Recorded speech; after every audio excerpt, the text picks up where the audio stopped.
I always call that 5S training.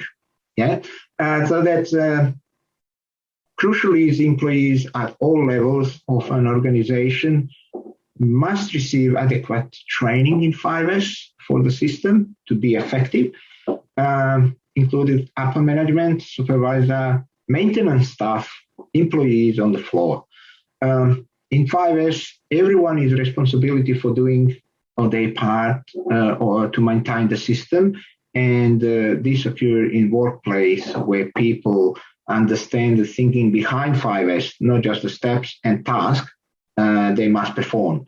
So 5S training should explain the pillars of 5S in the application in the workplace and how is the 5S fit in the company goals.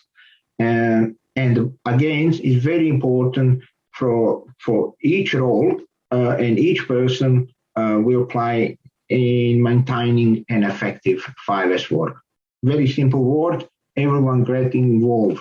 And from the director to the shop floor people.